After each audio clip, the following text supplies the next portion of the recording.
હું તો કેમ છું, ભાજપના નેતાઓના ઘરેથી 100 કરોડ નહીં, તમે 200 કરોડનો ડેડિયાપાડામાં પ્રોગ્રામ કરો. આ ચૈતરભાઈ વસાવાને ફરક નથી પડતો. પણ તમે આદિવાસી બાળકોના પૈસા, તમે આદિવાસી બાળકોના ફૂડ બિલના પૈસાના તમે દિવાળી કરો. આદિવાસી વિદ્યાર્થીઓના કુપોષણ માટેની આવેલી ગ્રાન્ટની તમે તાયફાવ કરો. તમે ત્યાંના આદિવાસીઓના આવાસ માટે આવેલી ગ્રાન્ટનો ઉપયોગ કરીને દિવાળીઓ કરો. ત્યારે આ ચૈતર વસાવા સાખી નથી લેવાના. અને જે પણ લોકોએ ખર્ચા કર્યા છે, જે પણ લોકોએ આદિવાસી ગ્રાન્ટમાંથી ખર્ચા કર્યા છે, એવા એજ્યુકેટિવ એન્જિનિયર સતીશભાઈ મોદી હશે કે નર્મદા કલેક્ટર સંજયભાઈ મોદી હશે કે એ સાંસદ હશે કે એમના વડાપ્રધાન હશે, અમે એક રૂપિયાનો હિસાબ લઈશું અને એ રૂપિયા રિકવરી કરવા માટેની સરકારને ફરજ પાડીશું. ત્યારે આદિવાસી ગ્રાન્ટનો ઉપયોગ એમના વિકાસ પર્વમાં, વિકાસ મહોત્સવમાં, એમના અમૃત મહોત્સવમાં, એમના માર્ચ યુનિટીમાં, એમની ગૌરવ યાત્રામાં કરોડો ને કરોડો રૂપિયા ખર્ચવામાં આવે છે. આજે આદિવાસી વિસ્તારોમાં આંગણવાડીઓ નથી, શાળાઓમાં ઓરડા નથી, બાળકો ઝાડ નીચે ભણે છે.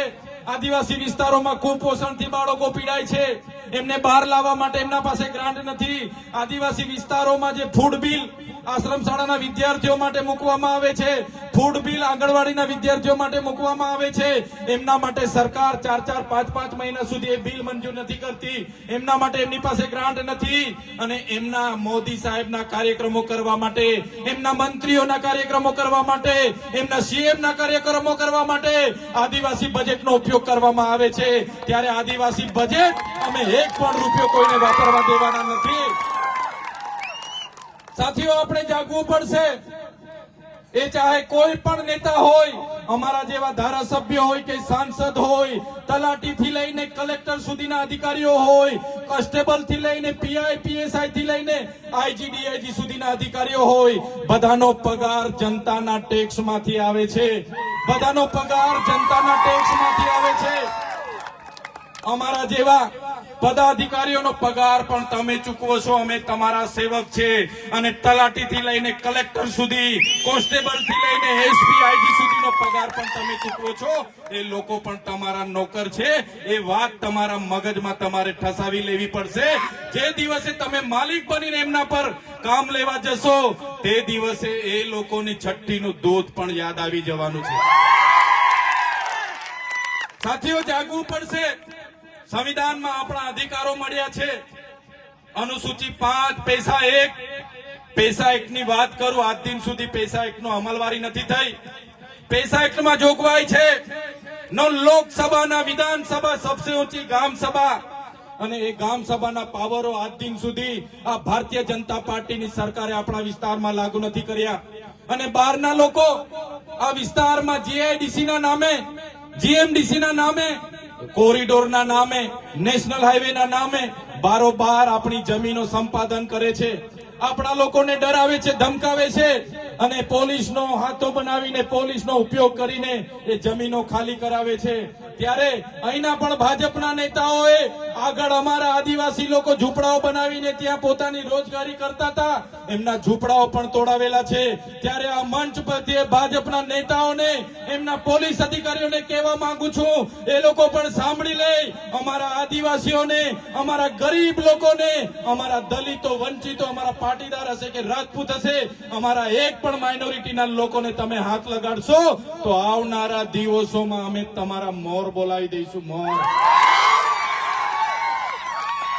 આ કોંગ્રેસ નથી, આ આમ આદમી પાર્ટી છે. તમે કોંગ્રેસના લોકો સાથે મિલીજુલી કરીને અત્યાર સુધી તમારી તાલુકા પંચાયત, જિલ્લા પંચાયત તમે ચલાવી હશે, તમે ધારાસભ્ય જીત્યા હશે. પણ આ મંચ પરથી કહેવા માંગુ છું, અમારા એક આમ આદમી પાર્ટીના આગેવાન તમારી સાથે છે.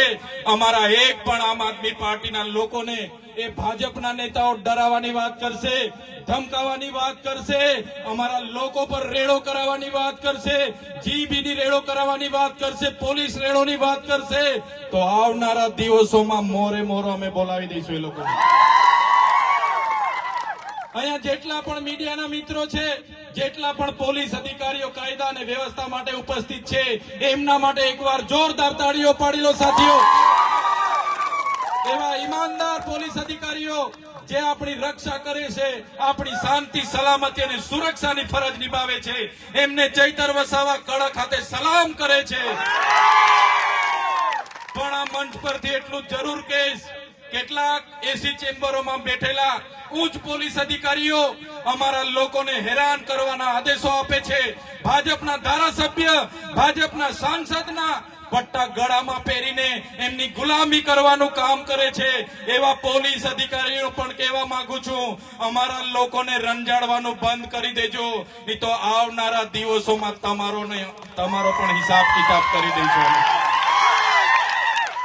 2027માં આવનારી તાલુકા પંચાયત, જિલ્લા પંચાયત અને 2027માં પૂરા ગુજરાતમાં આમ આદમી પાર્ટીની સરકાર બનવાની છે.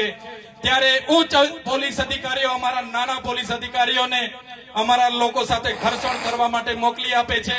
એવા પોલીસ અધિકારીઓનો પણ હિસાબ કિતાબ થશે અને જરૂર જણાશે એમને જેલની હવા પણ અમે ખવડાવીશું. સાથીઓ, અમારા કેટલાક લોકોને આ વિસ્તારમાં જંગલ ખાતાના અધિકારીઓ પણ હેરાન પરેશાન કરવાનું કામ કરે છે. ત્યારે આ મંચ પરથી જંગલ ખાતાના લોકોને પણ કહેવા માંગુ છું, કાન ખોલીને સાંભળી લો. તમારું જંગલ ખાતું તો 1927માં આવ્યું છે. અમારો આદિવાસી સમાજ હોય, અમારો રાજપૂતાના સમાજ હોય, અમારો માઇનોરિટી સમાજ હોય, અમારો દલિત સમાજ હોય, પીછડા સમાજ હોય, આદિ અનાદિ કાળથી અહીંયા વસેલો છે. તમારા જંગલ ખાતા અને તમારી સરકાર તો હમણાં આવી છે. અમારા લોકોને હેરાન પરેશાન કરવાનું ભૂલી જજો.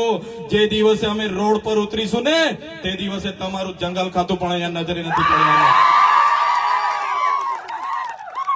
કેટલાક પોલીસ અધિકારીઓ અહીંયા ચૈતર વસાવાની સભા હતી એટલે આપણા આગેવાનોને ડરાવવા માટે ઘરે દારૂની રેડ પડાવે, કે તમે દારૂ વેચો છો, તમે આંકડા જુગાર રમાવો છો, તમે સટ્ટા બેટિંગ રમાવો છો, એમ કરીને ડરાવે, ધમકાવે. કેમ સભા રાખી, શું જરૂર પડી, અમને જણાવો.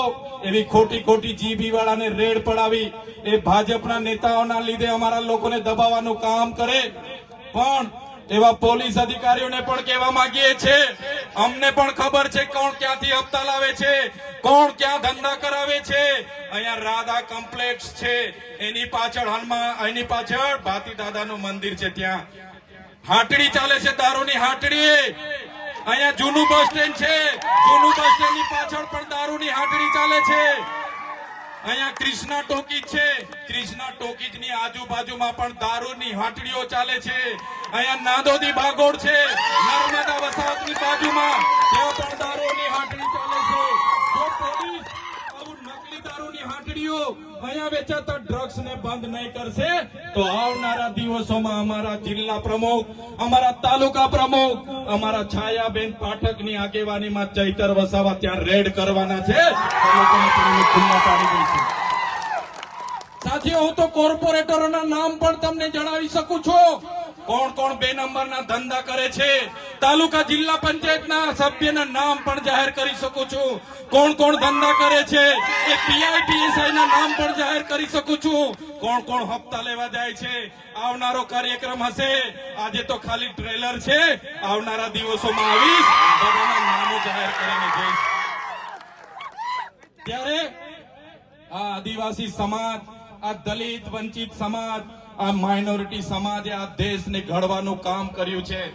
દેશની આઝાદીમાં અમારો રાજપૂતાના સમાજ, આ બધા લોકોએ દેશની આઝાદીમાં પોતાનું યોગદાન આપ્યું, બલિદાનો આપ્યા, શહીદી વહોરી અને આ દેશને આઝાદ કર્યો. ગોરા અંગ્રેજો ત્યારે ઓળખાઈ જતા હતા, એ લોકોને ભગાડી દીધા. આજે કાળા અંગ્રેજો ગુલામી તરફ આ દેશને લઈ જઈ રહ્યા છે.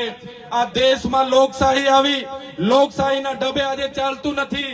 આજે અમલદારશાહી ચાલે છે, આજે નોકરશાહી ચાલે છે. ત્યારે અમે જનતાને કહેવા માંગીએ છીએ, આમ આદમી પાર્ટીની ઈમાનદાર રાજનીતિમાં તમે આવી જાઓ. આવનારા દિવસોમાં એ ભ્રષ્ટાચારી શાસનને આપણે ઉખેડીને ફેંકી દેવાનું છે. સાથીઓ, તમને ખબર છે મનરેગાની યોજના એક કાયદો બન્યો. એ કાયદાની અંતર્ગત આપણને 100 દિવસની રોજગારી મળતી હતી.